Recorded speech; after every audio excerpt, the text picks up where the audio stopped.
Graça e paz, igreja. Glória a Deus. Coloque-se de pé, abra sua Bíblia em Gênesis 25. Nós vamos ler do 21 ao 23. Gênesis 25, do 21 ao 23. Isaac orou ao Senhor em favor de sua mulher, porque era estéril. O Senhor respondeu à sua oração e Rebeca, sua mulher, engravidou. Os meninos se empurravam dentro dela, pelo que disse: por que está me acontecendo isso? Foi então consultar o Senhor. Disse-lhe o Senhor: 2 nações estão em seu ventre, já desde as suas entranhas 2 povos se separarão. Um deles será mais forte que o outro, mas o mais velho servirá o mais novo. Pai, em nome de Jesus, eu te louvo por mais esta oportunidade, Senhor, eu te agradeço. Peço desde já, dá-me graça, Senhor, para falar da Tua palavra, cumprir aquilo que o Senhor determinou para esta noite. Que o Senhor encontre solos férteis nessa noite, para que a Tua palavra frutifique, Senhor, em nossas vidas. E por isso, desde já, nós te agradecemos. Amém. O tema que nós vamos falar esta noite é um tema complicado, irmãos. Então, pelo amor de Deus, me ajuda, presta atenção hoje. Presta atenção nos versículos que nós vamos ler muita coisa. O tema é: guie a sua alma. Eu escolhi esse versículo para nós iniciarmos, porque há um tempo atrás eu estava lendo ele e eu fiquei um pouco pensativa, levando em conta que nós estamos falando de uma mulher que não podia engravidar, e então ela engravida. E aí, nesse momento, ela percebe que tem alguma coisa estranha acontecendo. Ela fala: o que está acontecendo, gente? Tem alguma coisa aqui que não está normal. E ela vai fazer o quê? Ela vai consultar o Senhor. E ela leva em oração ao Senhor: Senhor, tem alguma coisa aqui que está estranha? O que está acontecendo comigo? Meu bebê está bem? E nesse momento, o Senhor acalma o coração dela. Filha, calma.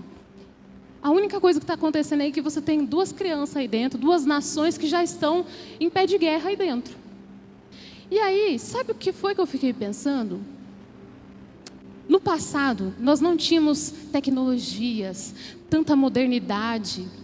E as pessoas, elas recorriam a Deus por tudo, qualquer coisa. Inclusive, essa mulher vai lá porque ela olha a barriga dela e ela vê que tem alguma coisa errada. E o Senhor responde uma mulher questionando a ele: o que está acontecendo? Hoje em dia, as facilidades, a modernidade, os meios que nós temos de consultar, de descobrir e diagnosticar coisas, nos afastaram de Deus.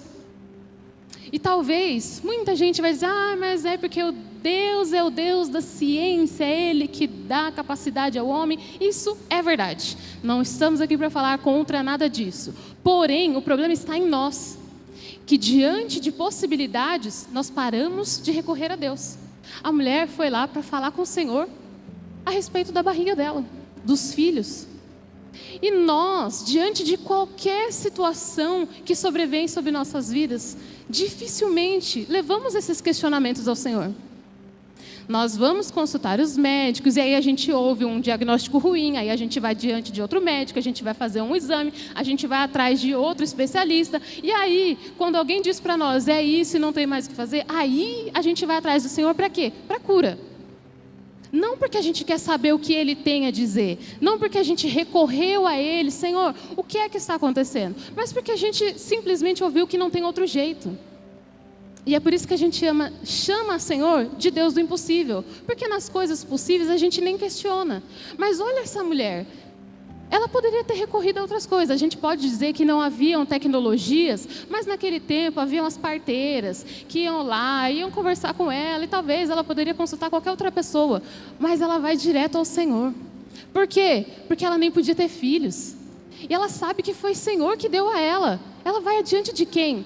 Daquele que pode. Ele realizou o sonho que eu tinha, agora eu vou diante dele também. Nós estamos vivendo um tempo onde as pessoas, elas preferem tomar remédios para qualquer coisa, a descobrir a razão das coisas. Por isso, hoje em dia, é muito comum tudo ser uma doença. tudo se tornou algo que você resolve com um comprimido. Qualquer coisa, você é estressado? Tem um comprimido para isso. Você está triste? Tem um comprimido para isso. Você está ansioso? Tem um comprimido para isso. A gente não fala mais das coisas que são pecado, porque tudo a gente resolve com um remedinho. E eu tenho visto, o pior não é essas coisas acontecerem, porque o mundo vai viver dessa forma. Eles não têm a quem recorrer e eles vão viver até o fim dos tempos, tentando sobreviver pelas suas forças. O problema é que nós temos vivido um tempo onde aqueles que se dizem cristãos vivem da mesma forma. Eu vi recentemente uma moça, pastora, jovem, há muito tempo tentando ter filhos, começou a ficar depressiva porque não conseguia, teve muitas perdas. E um certo momento ela disse que ela estava fazendo um tratamento, eles já haviam meio que desistido de ter filhos, mas o marido dela, que é pastor, disse para si mesmo, ele não disse nem em oração ao Senhor, ele disse para si mesmo: eu vou esperar mais um mês até o fim do tratamento dela. Se nada acontecer, então a gente vai recorrer às modernidades, in vitro, e enfim. Antes de acabar o tratamento, ela engravidou. E agora ela está com o bebezinho dela no colo. Mas sabe o que me chama a atenção? Eles são pastores, eles são pessoas que estão instruindo outras pessoas. E eles disseram: se nada acontecer, eu vou dar um jeito. Deus não podia ter feito? Antes, podia. Mas quanto tempo eles ficaram tentando fazer do jeito deles? Não, toma esse remédio, faz assim, vamos fazer exame e tal. Eles fizeram tudo. E no último minuto, quando eles disseram: se nada acontecer, ainda assim, eles não estavam recorrendo ao Senhor. Mas Deus fez. Para quê? Para mostrar para eles que eles puderam fazer tudo o que o dinheiro podia pagar. Mas quem fez foi o Senhor. Não foi a obra das mãos deles. E com tudo isso, eu quero chegar num ponto extremamente polêmico aqui. Nós vamos falar sobre emoções. Por isso que o tema é guia a sua alma. Porque nós vivemos um tempo onde que tudo que é da sua alma, tudo que é emocional, é doença. E você vai tentar tratar a sua alma com remédio. Mas a Bíblia, ela nos esclarece e nos instrui sobre todas essas coisas. Ainda que o mundo tenha tentado nos levar a acreditar que tudo isso é normal, é uma doença e você pode receber um tratamento, a Bíblia nos instrui. E nós vamos entender nessa noite que todas essas coisas da alma, das suas emoções, ansiedade, depressão e tantas outras coisas que muitas vezes são fruto do nosso pecado, elas não são doenças. Você não precisa de cura, você precisa de libertação. Não estamos doentes, estamos perdidos em pecado, vazios, não doentes. Por isso, a partir de agora, nós não vamos mais dizer que alguém foi curado de depressão, que alguém foi curado de ansiedade. A pessoa foi liberta. E antes que alguém diga: mas só quem passou pode falar. Eu passei. E me envergonho da forma como eu lidei com isso, antes de entender o que o Senhor estava falando comigo. Há mais ou menos, se eu não me engano, 7 anos, eu perdi o meu pai. E o meu pai se suicidou. E quando eu perdi o meu pai, eu não soube lidar com a perda. Pela forma como eu perdi, por muitas outras razões, porque nós não nos falávamos muito, porque ele morava longe. E eu não consegui lidar. E em pouco tempo, eu também comecei a dizer para mim que eu estava em depressão. Meses sofrendo, chorando, não conseguia lidar. E de tanto eu repetir para mim aquilo, eu realmente comecei a me sentir muito mal. Aquilo que eu vivia declarando: eu estou ficando doente, eu estou ficando em depressão, eu vou não sei o quê. Chegou um tempo que eu realmente comecei a pensar que eu queria morrer. Meu filho só tinha 2 anos. E eu comecei a pensar que um dia eu vou acabar igual meu pai. Eu sou parecida com ele, a gente tem o mesmo jeito, a gente lida com as coisas igual. Um dia eu vou ficar igual ele, eu vou acabar como ele. Eu vou fazer mal para minha família. E eu pensava 1 milhão de coisas e aquilo começou a me corroer. E no momento em que eu me vi pensando que eu realmente precisava morrer, que não havia outra solução, eu pensei: tem alguma coisa muito errada. Só que nesse momento, eu costumo dizer que eu não era convertida. Eu frequentava igreja, vivia numa igreja, outra igreja, mas eu realmente não conhecia Jesus. E nesse momento eu olhei para mim e disse: se Ele diz que Ele pode, então eu vou atrás dele. Ele não disse que todo aquele que bate encontra, eu vou encontrá-lo. Ou então, eu realmente vou chegar aonde eu imagino que eu vou chegar. E ali eu comecei um processo sozinha. Eu não tinha pastor, eu não tinha igreja, eu não tinha ninguém nem para dizer para mim: acorda, olha o que você está fazendo. Eu fui sozinha, eu me fechava no quarto, e o que antes era para me fechar, para ficar chorando, agora eu me fechava para orar. Eu lia a Bíblia, e eu fazia isso todos os dias. Então, depois de um bom tempo, eu percebi que eu não tinha mais nenhum pensamento.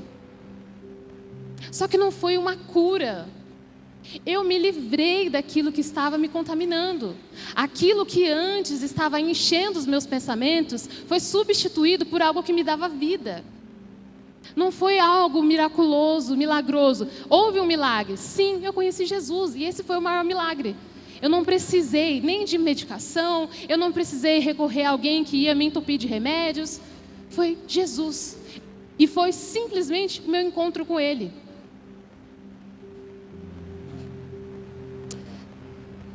Não são as minhas palavras. Alguns até podem dizer: mas cada experiência é uma experiência, cada um vive uma coisa. Mas não são só as minhas palavras. E antes de eu entrar no ponto bíblico, para que você não pense que é religiosidade, é fanatismo, ou até que, mas as coisas não são assim, existe. Eu vou mostrar para você que, inclusive, a ciência está em opostos contra si. Existem lados que dizem uma coisa e lados que dizem outra, mas em uma coisa todas elas concordam, indiretamente. Há os que vão dizer isso diretamente e há os que vão florear, tentar deixar as coisas mais agradáveis. Nenhum deles chama depressão, ansiedade e tantos outros transtornos de doença. Eles chamam de transtornos. Você sabe por quê? Doença qualifica-se como anomalia. Seja ela física, química, mas tem que ter alguma coisa de errado. Por isso que, quando você pega uma virose, uma gripe, é uma doença. Algo entrou no seu corpo, não faz parte de você, e ele está criando um problema lá dentro. Câncer, gripes, resfriados, Covid, tudo isso é doença. Inclusive aquelas que são autoimunes, porque existe uma anomalia. As síndromes também são consideradas doença porque existe uma anomalia no cérebro. Sempre há uma anomalia. Transtorno não tem anomalia. Inclusive, não tem exame que comprove. Você não vai fazer um exame de sangue, um exame qualquer que seja laboratorial, onde vai sair lá no exame alguma anomalia química no seu cérebro, no seu corpo, no seu sangue, que vai dizer: olha, você está com depressão, você está doente, você está com ansiedade. Sabe como é feito um diagnóstico de qualquer transtorno que seja, esquizofrenia, autismo, depressão, ansiedade? Sabe como é feito? Uma entrevista. O médico vai olhar para você e vai te fazer algumas perguntas. E aí ele vai perguntar para você, por exemplo: você se sente triste? Me sinto muito triste, sim. De 0 a 10, qual é o seu nível de tristeza? Eu me sinto 10. E é assim. Porém, onde nós podemos definir o que é uma tristeza aceitável ou não? Sabe como eles definem? Existe uma coisa chamada DSM, que é como se fosse um manual de diagnósticos dos psiquiatras, psicólogos, psicanalistas. Todos eles usam esse mesmo manual, que é como se fosse uma bíblia deles. Ali contém informações básicas para eles fazerem um diagnóstico. Coisas como, isso está lá, tá, gente? Se a pessoa perdeu um parente e está sofrendo há mais de 2 semanas, ela está com depressão. Mas quem pode definir o tempo que alguém sofre de luto, de dor, de sofrimento por alguém? Eles definem. Ninguém diagnosticado com depressão, ansiedade ou qualquer outra coisa pode dizer que está doente porque não tem um laudo. Ela tem alguém que a ouviu e ouvindo ali o sofrimento e as dores e angústias e tudo o que ela tem a dizer, ela vai dizer para você que você está doente. E é isso. Mas olha só, o que o Hospital Albert Einstein vai nos dizer. Ahn,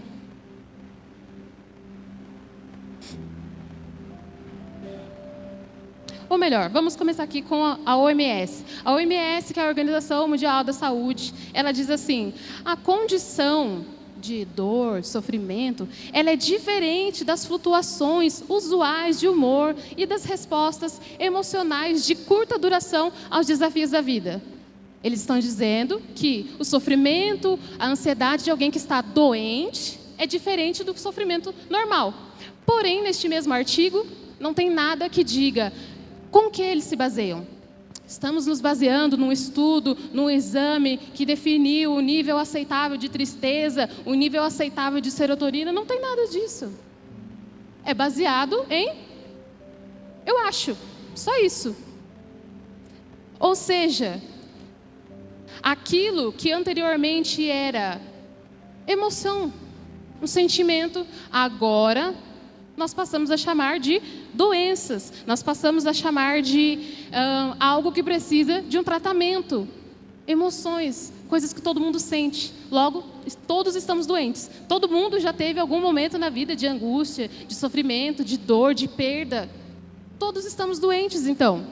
O Hospital Albert Einstein publicou um artigo onde ele dizia: a ansiedade existe no homem desde sua origem. Perceba que eles estão admitindo algo verdadeiro. A Bíblia diz isso. Inicialmente funcionava uma sensação de insegurança, perigo, para auxiliar seu instinto de sobrevivência, mas o que era natural passou a se tornar um grande problema de saúde mental. Tem lá alguma comprovação? Não, é apenas o achismo mais uma vez. Não há nada que comprove. Porém, existem os homens estudiosos, psicólogos, psicanalistas, que quiseram realmente se aprofundar e não sair por aí enganando as pessoas. Allen Francis, que é o homem que trabalhou justamente no manual da psicologia, no mesmo manual que hoje eles usam para te dizer que você está doente. Ele trabalhou nesse manual e ele disse, depois de muitos anos: os laboratórios estão enganando o público, fazendo-os acreditar que seus problemas se resolvem com comprimidos. Transformamos em transtornos mentais problemas cotidianos. Os mesmos que te dizem que você está doente, em outros momentos vão dizer: é mentira. Isso tudo porque em nome do dinheiro, para nos tornar dependentes. Eu não conheço ninguém que, estando doente, tomando os seus medicamentos, se livrou da doença. Por quê? Porque eles não vão se livrar. Eu conheço gente que toma remédio, e não muitos remédios, porque tem ansiedade, depressão e transtorno, não sei mais o quê, tem um monte de coisa, vive desesperado, vive tendo um monte de problema, troca de remédio, ora e ora e ora, mas nada acontece. Por quê? Porque ninguém realmente quer melhorar a vida de ninguém. Como um remédio pode tratar a sua emoção? Não pode. Mas sabe quem pode? Jesus.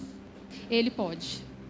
Agora nós vamos ver o que a Bíblia nos diz. Já que nós sabemos que nem eles lá fora entram em consenso para dizer algo contundente, basear-se em algo verdadeiro, aquele que criou todas as coisas pode nos dizer. Salmos 42, nós vamos ler os versos 5 e 6.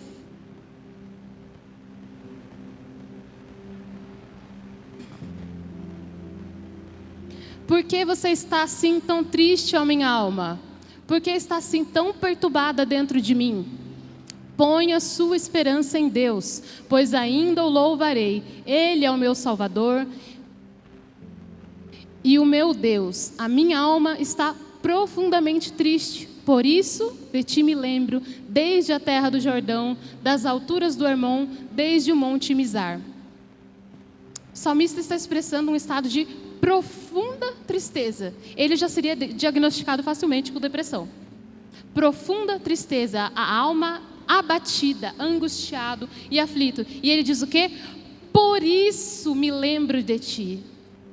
E ele faz o quê? Eu me lembro de ti, então eu faço o quê? Domino a minha alma. Ei, alma, tá doida? Tá abatida, angustiada e aflita, por quê? eu ainda louvarei o meu Deus. Ele dá uma ordem, ele põe a alma dele no lugar. De quê? Dominada, não dominadora. Não fomos feitos para ser governados pelas nossas emoções. Elas são incertas, inconstantes. Por isso ele olha para si e diz: por que você está assim? Você sabe que você tem um Deus, né? É a Ele que eu louvarei, e é por isso que eu me lembro dele. Aflito, angustiado, eu me alegrarei e louvarei o Senhor. Doideira, ele fala com as emoções dele. Você está lá, angustiado, começa a falar: meu Deus, ô alma, eu estou aqui aflita, me ajuda, se põe no seu lugar, doida. Você não sabe quem você é. Salmos 31, 9 e 10 primeiro, e depois nós vamos ler mais alguns outros versículos. Salmos 31, 9 e 10. Misericórdia, Senhor, estou em desespero. A tristeza me consome a vista, o vigor e o apetite. Minha vida é consumida pela angústia, os meus anos pelo gemido. Minha aflição esgota as minhas forças e os meus ossos se enfraqueceram. Eu não vim dizer nessa noite que depressão não é real, que ansiedade não é real. Eu vim dizer que é natural do homem. O homem é caído, ele está perdido, a alma, a sua emoção não sabe para onde vai. E ele sente no corpo: Senhor, meu corpo está fraco, eu estou desanimado, eu estou angustiado, eu não tenho força para viver. E aí, olha o que ele vai dizer, 14 ao 16. Mas eu confio em Ti, Senhor, e digo: Tu és o meu Deus.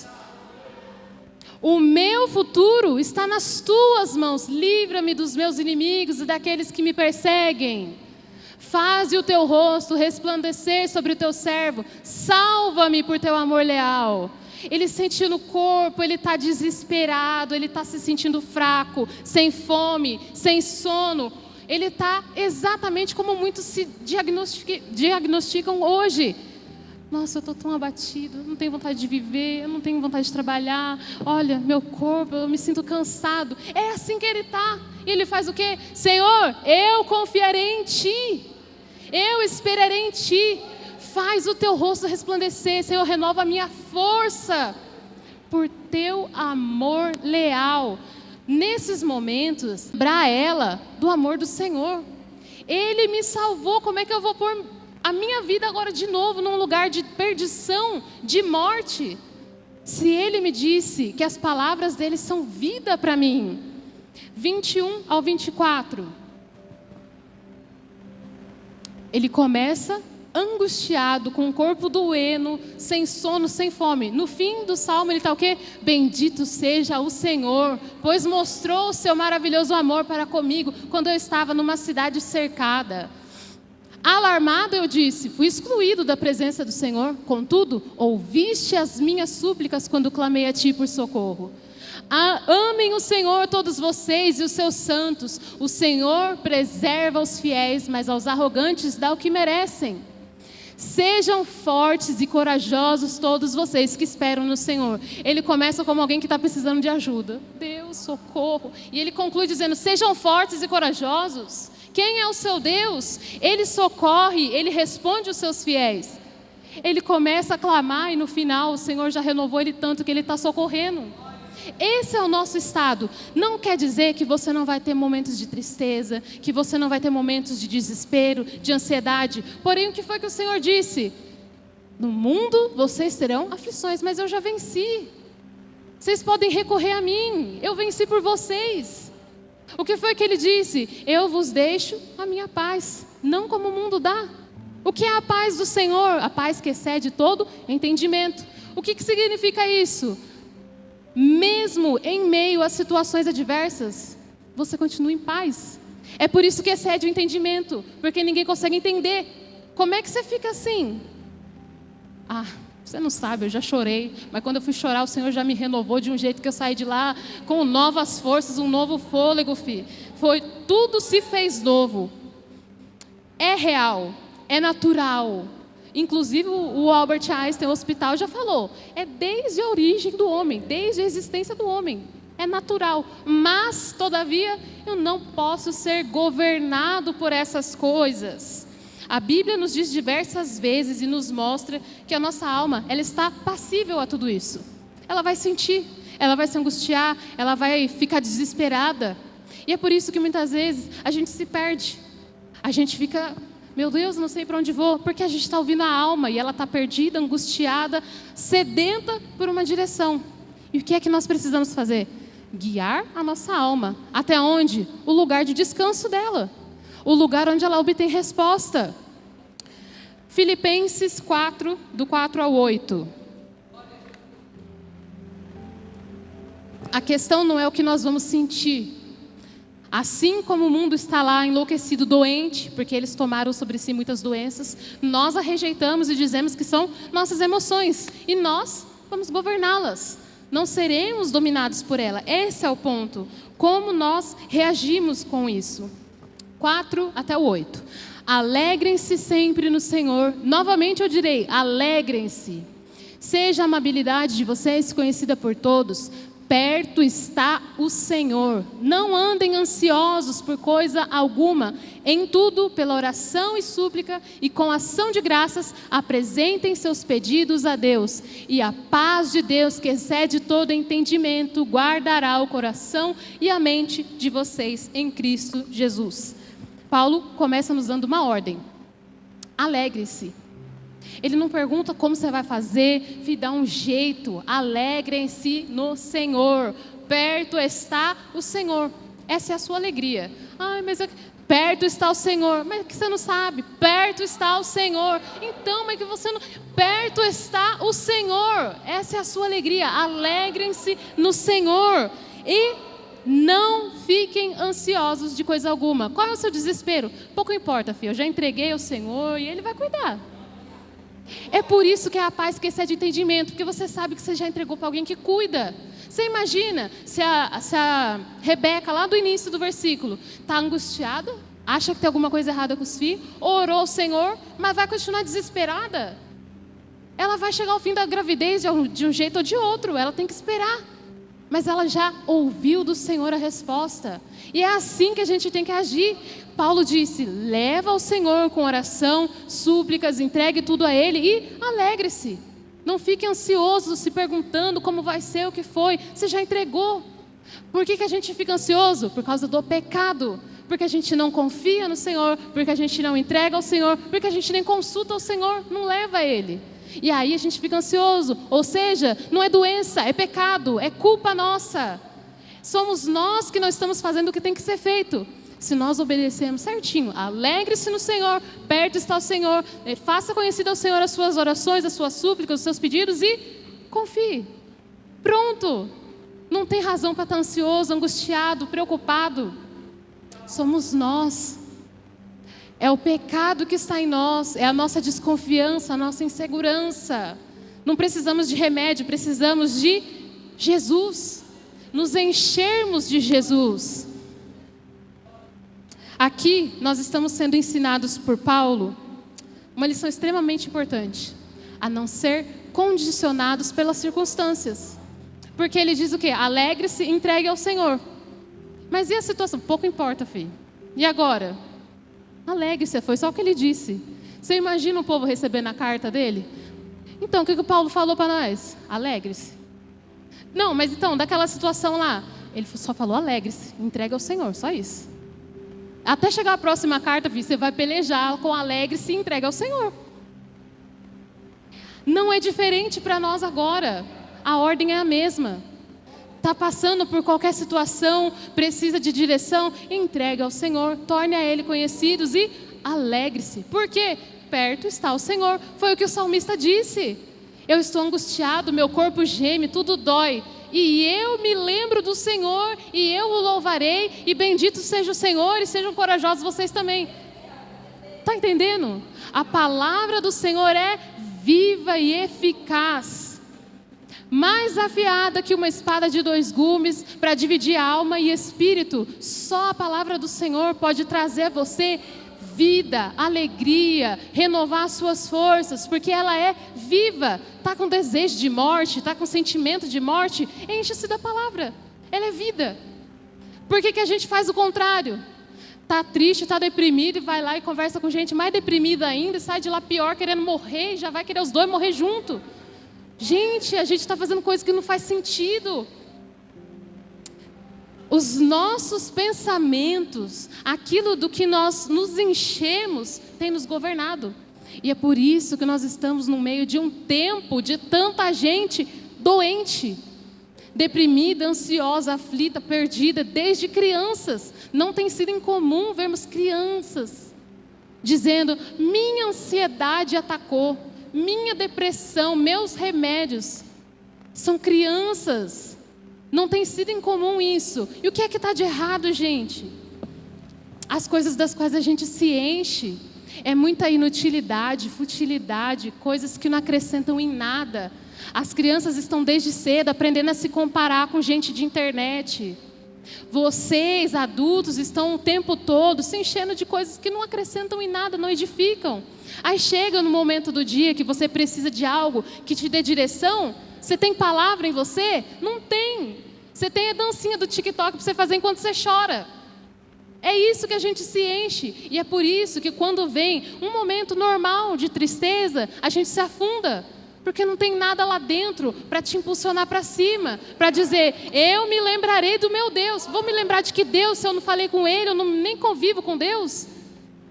A diferença entre nós e o salmista é essa. Ele sabe do que ele está falando. Ele não está falando de algo que...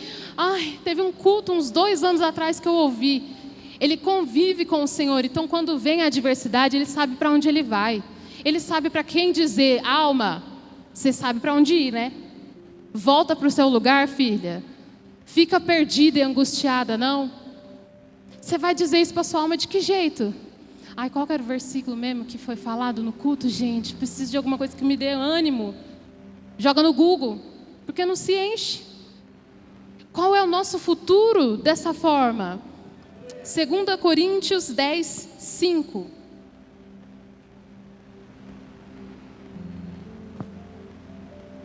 Destruímos argumentos e toda pretensão que se levanta contra o conhecimento de Deus. Levamos cativo todo pensamento para torná-lo obediente a Cristo. Levamos cativo todo pensamento. Paulo está nos dizendo aqui que aquilo que está no nosso pensamento tem poder de nos destruir. Por isso, eu levo cativo. Pensamento ruim, volta aqui, filho. Enfia no bolso e fala: lembra do Salmo, filho? Lembra o que Jesus disse? Lembra do que a palavra diz? Mas, para isso, você precisa levar cativo todo pensamento e torná-lo obediente. É falar com a sua alma como ele fez e dizer: filho, quem manda aqui sou eu, não é você. Eu sei, nós está triste, nós teve um dia ruim. Mas sabe o que é, filha? Eu sei a quem eu sirvo. Tá difícil mesmo. Mas eu sei que no fim das contas ele vai cuidar de tudo. Até lá, pelejemos nós dois juntos. Mas não vem querer me dominar, não. Pensamento. Os pensamentos nos governam. E do que é que nós nos enchemos? Precisamos encher a nossa mente com coisas que edificam, que frutificam, que dão impulso, que são vida. O problema, por exemplo, tem muito jovem que já está depressivo. Está lá dizendo que quer morrer e se tranca no quarto. Aí ele faz o quê? Ele vai lá na rede social dele e vai ver as galerinhas dele que tem o mesmo pensamento. Aí eles compartilham vídeos nesse nível, com músicas desse nível, com frases que falam disso, da sua vontade de morrer. E aí o que vai acontecer, gente? Ele foi dominado pelos pensamentos. Por quê? É disso que ele se enche. Foi isso que aconteceu comigo. Quanto mais eu me sentia triste, mais eu dizia que eu estava triste, mais eu me enchia daquilo e mais eu declarava quanto eu estava triste, E era só aquilo. Como é que eu vou levar cativo a Cristo o meu pensamento se eu não tenho algo diferente para encher? Quando eu entendi isso, foi isso que eu fiz. Eu parei de alimentar aquilo que me causava morte para me encher do que me trazia vida. Para me encher do que pode frutificar, daquilo que pode transformar. E Paulo nos diz o quê? Transformai-vos pela renovação da mente. Como é que se renova a mente? Mudando o ciclo do que você vê, do que você ouve, do que você fala. Estamos doentes? Não. Estamos alimentando aquilo que vai nos matar. Estamos alimentando aquilo que já está difícil, já tem tristeza natural da vida, e você alimenta mais e você fica assim, num ciclo. Por quê? Não está renovando. Renova, tira aquilo que está ali querendo te matar e preenche com coisas diferentes. Renovação. Renovação é pegar algo novo, é trocar aquilo que já não está servindo para nada. O problema é que a gente percebe o problema, aquilo que está nos prejudicando, só que a gente quer facilidade. Não é? Quer emagrecer? Você vai fazer exercício? Não, vou tomar remédio, filho. Você quer ter um corpo mais saudável? Você vai se alimentar melhor? Não, eu vou suplementar. Tem um remedinho? Você quer deixar de ter pensamentos depressivos? Eu quero. Vai fazer o quê? Vai tomar remédio. Eu estou ansioso, nossa, eu não sei como lidar com as coisas. Vai fazer o quê? Soluções fáceis. Por quê? Renovar a mente. Se encher de coisas que edificam, da palavra, é muito mais difícil. É mais fácil tomar remédio. É muito mais rápido. É prático, não exige trabalho. Renovar a mente, como é que faz, gente? Não. Governar a alma, vou parecer doido. É melhor ficar doido de verdade, chorando e lamentando, do que parecer doido falando comigo mesmo. Tá vendo? A gente prefere as facilidades. Só que justamente porque as pessoas têm escolhido isso, é que tem aumentado tanto o nível e o número de pessoas doentes, inclusive no meio dos cristãos. Não é incomum você ouvir pastores suicidas, cristãos de anos de igreja, todo mundo se matando agora, jovens dentro da igreja. Qual que é o problema dessa gente? É doença? Ou será que estamos permitindo sermos governados pelas emoções, querendo negar aquilo que nós precisamos nos arrepender? Pecado adoece, gente. O Salmos 38, ele começa dizendo: eu estou angustiado e aflito pelo meu pecado. O meu corpo está adoecendo por causa do meu pecado. Nós estamos rejeitando o arrependimento, rejeitando a nossa necessidade de nos governar. Sabia que tem médicos, bons médicos, que têm dito, inclusive, que depressão, ansiedade e tantos outros transtornos estão sendo causados pela alimentação? Porque a gente se alimenta mal. Quer se alimentar direito para ser curado? Não quer. Quer o remédio, que é mais prático. Ou seja, ainda que nós, muitas vezes, tentemos abrir os olhos de muitas pessoas, elas não querem. E é por isso que mesmo dentro das igrejas, de gente que fala, depressão não é falta de Deus, porque tem o pastor e o fulano que também tem depressão, tem realmente desejado encontrar a resposta. Porque não adianta, quem está na situação, normalmente quer uma resposta favorável. A gente lê a Bíblia pela ótica querendo encontrar ali algo que me seja favorável. Então a gente vai olhar e falar, mas Jó também estava, Elias também estava, eles ficaram deprimidos. Mas por acaso, diante do sofrimento deles, Deus chegou lá e falou, filho, você está triste, vem cá, eu vou curar você. Como é que Deus lidou com Jó? Filho, como é que é? Não, fica de pé aí, nós vamos conversar agora. Deixa eu lembrar você quem eu sou, para você lembrar quem você é. E Elias? Elias, levanta e come, filho. Ele come, dorme, depois ele volta. Elias, come de novo. Agora sim, agora vamos. Ele nem tratou com Elias da tristeza dele. Elias, você está triste? Então vem cá, deixa eu lembrar você, eu vou cuidar de você, vamos lá, eu vou estar com você. Não, ele mandou Elias, come, bora, filho, parte que nós temos que fazer. É assim, gente, Deus não vai nos pegar no colo e ficar falando, você está tristinho, tá ansioso, filho? Não, filho, fica assim não. Deixa eu falar para você, acho que você esqueceu. Então, Jesus veio, eu matei ele lá na cruz por você, moí ele. Então, lembra? É porque eu amo você, filho. Não sofre. Eu estou com você, filho. Ele não vai. Por quê? Sabe qual que é o nosso problema? A Bíblia nos dá direções claras. Só que a gente olha para elas como se fosse Deus que fosse fazer. Por exemplo, ele diz: guarde o seu coração, porque dele depende a sua vida. E a gente faz o quê? Deus, guarda o meu coração, Senhor.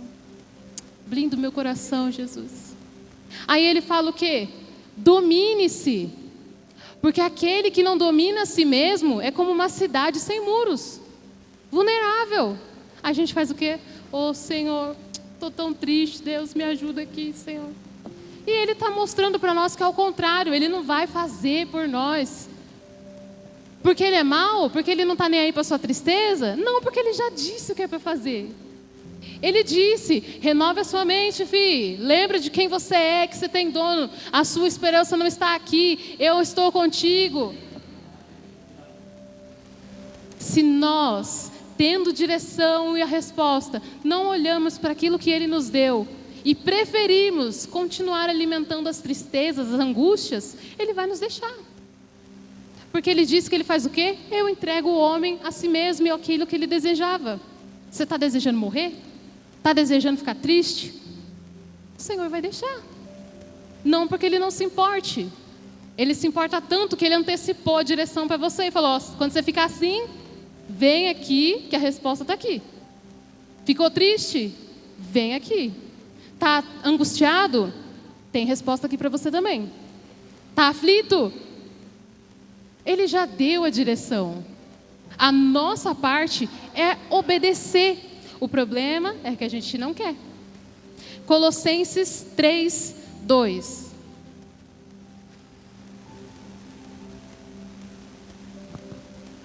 Mantenham o pensamento nas coisas do alto e não nas coisas terrenas. Está vendo como ele já deu a direção? Para de pensar bobeira, para de ficar na inutilidade. Mantenha o seu pensamento nas coisas do alto. Porque lá você encontra pensamentos de vida. Coisas que vão te direcionar, te impulsionar, te dar esperança. É ali. Mas a gente quer ficar na onde? Na inutilidade dos pensamentos.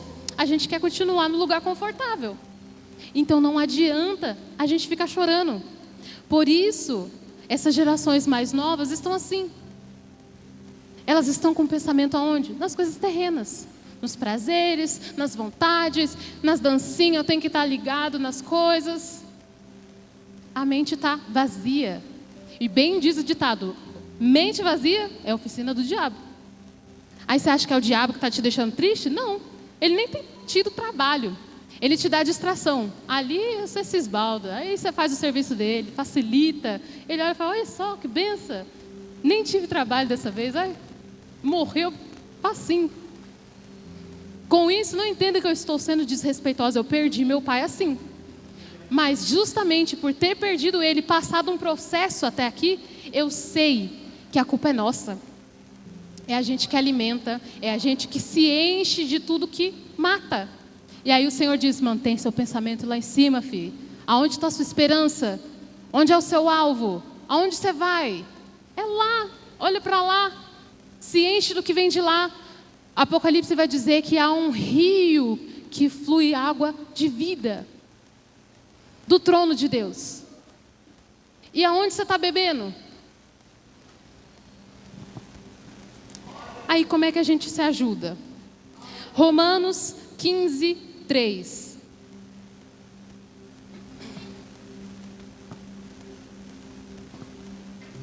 Pois também Cristo não agradou a si próprio, mas como está escrito: os insultos daqueles que te insultam caíram sobre mim. 15:13. Que o Deus da esperança os encha de toda alegria e paz. Por quê? Por sua confiança nele. Para que vocês transbordem de esperança pelo poder do Espírito Santo. Aquele que confia no Senhor é cheio de esperança, alegria e paz. Qual a razão de estarmos então cheios do oposto? Perturbação, tristeza, angústia. Não confiamos no Senhor. Ou ele mentiu. Ele não disse isso aqui. Alguém escreveu errado, será? Ele disse, por sua confiança, você confia no Senhor, que Ele te enche então de esperança, de alegria e de paz. Se o Senhor não mente, somos nós que estamos errados. Não estamos confiando no Senhor, não estamos entregando ao Senhor, não estamos tornando a Ele conhecido nossas angústias, não estamos lembrando nossa alma que ela tem um lugar. A culpa não é do seu corpo, a culpa é sua. Culpa por tudo isso, culpa pelo pecado, culpa porque você não quer rejeitar a si mesmo. Somos nós que estamos nos conduzindo, levando nossa alma a um lugar de doença. Porque lá fora chama de doença, né? Somos nós. 2 Coríntios 4, 16, 17 e 18.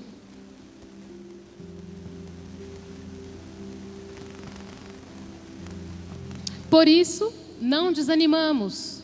Embora exteriormente estejamos a desgastar-nos, interiormente estamos sendo renovados dia após dia. Pois os nossos sofrimentos leves e momentâneos estão produzindo para nós uma glória eterna que pesa mais do que todos eles. Assim, fixamos os olhos não naquilo que se vê, mas no que não se vê, pois o que se vê é transitório, mas o que não se vê é eterno. Tudo que nós vemos é transitório, muda, é inconstante. E ele disse o quê? Volta para mim no 16. Os nossos sofrimentos leves e momentâneos, tudo aquilo que nós passamos agora, Deus chama de leve e momentâneo. Vamos dizer que o Senhor está sendo aí preconceituoso. Deus só pode falar assim, quem passa, Senhor. O Senhor não sabe.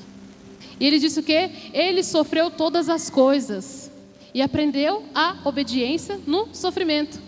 É para nós estarmos igual, aprendendo a obedecer, tornando os nossos pensamentos obedientes ao Senhor e produzindo para nós uma glória eterna, que pesa mais do que qualquer sofrimento. Agora é terrível, então você imagina a glória eterna. Você está achando que o peso dessa dor, desse problema é grande? Então já vai olhando lá para cima. Eita, a glória vai ser ainda maior. Ele disse que vão pesar mais do que tudo isso? Então a minha vitória lá em cima, filho, é gigantesca. É assim que ele diz, mantém seus olhos lá em cima. É desse jeito que é para a gente fazer. Porque ele disse o quê? Interiormente somos renovados a cada dia. Interiormente é a sua alma. Você vai ser renovado a cada dia. Por que todo dia então é uma angústia nova? Uma perturbação nova? É porque a gente está alimentando. Porque ele já disse, renovados a cada dia. Por fora vocês vão se desgastar. Por dentro, novas forças, novo fôlego, um novo dia. Tudo se fez novo, filho. E é assim que é para ser. Só que para isso, você tem que ler isso aqui. Você não vai saber que você está sendo renovado a cada dia se você não ler. Você não vai saber, perto está o Senhor, se você não ler. Aí você lê, se enche e você tem forças para passar por essas coisas. Aí você pode dizer, eu não estou doente, filho, aqui não tem depressão nenhuma não. Ansiedade, eu não sou doente, eu sou livre no Senhor. E Ele me renovou mais um dia, glória a Deus. Hoje eu estou produzindo mais uma glória eterna na minha vida, aleluia. É assim, não é alimentando aquilo que está te fazendo mal.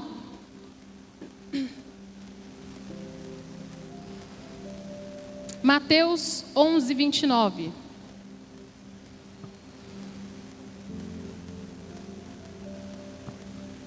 Tomem sobre vocês o meu jugo e aprendam de mim, pois sou manso e humilde de coração, e vocês encontrarão descanso para suas almas. Onde é que está o descanso da sua alma? Em Jesus. Aprendam dele e vocês vão encontrar o descanso da alma. O descanso da sua alma não está nos medicamentos.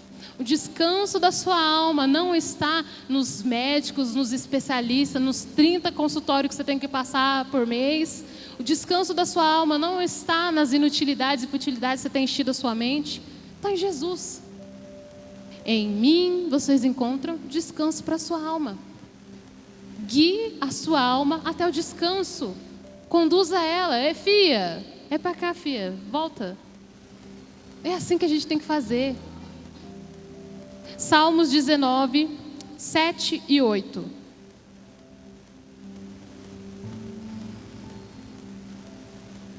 A lei do Senhor é perfeita e revigora a alma. Os testemunhos do Senhor são dignos de confiança e tornam sábios os inexperientes. Os preceitos do Senhor são justos e dão alegria ao coração. Os mandamentos do Senhor são límpidos e trazem luz aos olhos. A palavra do Senhor te direciona, renova sua alma, dá forças, equilibra suas emoções, traz luz aos seus olhos para você ser capaz de enxergar as coisas de outro ângulo. É aqui, é na palavra do Senhor. É como Jesus disse: em mim vocês têm descanso. Está tudo nele. Nós só precisamos buscá-lo. Todo o que busca, encontra. 2 Pedro 5, 7.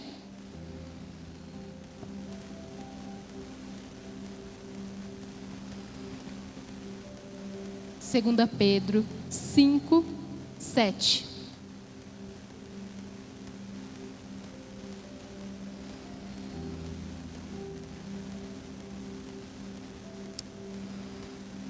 Segunda Pedro, capítulo 5, 7.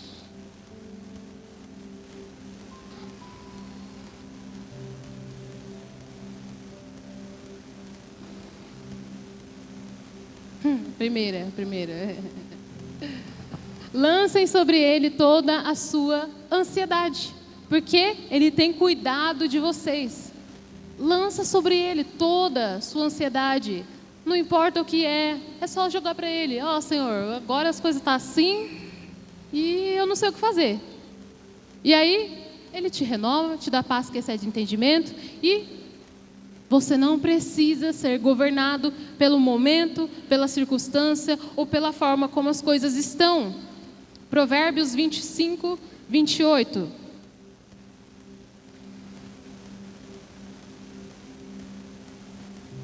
Como a cidade com seus muros derrubados, assim é quem não sabe dominar-se. Eu disse esse versículo e eu vou repeti-lo para você. Você se torna vulnerável, como uma cidade que não tem muros, não tem proteção alguma, quando você não sabe dominar-se. Governar a sua alma, conduzi-la a Cristo, lembrá-la ao lugar dela. Você imagina aquele salmo que nós lemos, se ele não tivesse dominado a alma dele, como é que as coisas teriam sido? Ele teria sido dominado por aquela angústia, o corpo dele já estava querendo morrer mesmo, o corpo já estava pedindo socorro, e ele ia se entregar. Mas quando nós sabemos dominar a nós mesmos e conduzir a nossa alma ao lugar de descanso dela, nós encontramos descanso e repouso, o lugar de renovar as nossas forças. Não nos tornamos frágeis e vulneráveis. Qual é a razão de nós estarmos diante de um povo frágil agora? Tudo ofende, tudo entristece, tudo machuca, tudo mata todo mundo. Você tem que ser responsável com tudo que você fala, porque senão todo mundo morre. Por quê? Não sabem dominar a si mesmos. Não sabem dominar as suas emoções, conduzir a sua alma. E aí, frágeis, vulneráveis, fáceis de se ferir. Governe-se, domine-se, conduza a sua alma. Vamos concluir com Hebreus 4:16.